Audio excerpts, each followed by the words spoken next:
હાલો મિત્રો, કેમ છો બધા? મોરબીની અંદર મહેન્દ્રનગર ચોકડીમાં ખજૂરભાઈ આવેલા છે. તમે વિડીયો જોઈ શકો. આ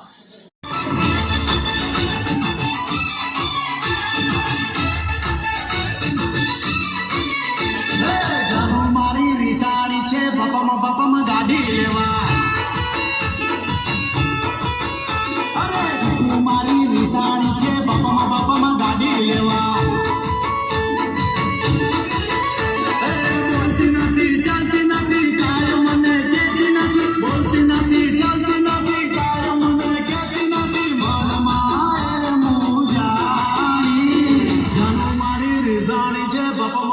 ગાડી લેવા મારી રીસાણી છે, બપમ ગાડી લેવા.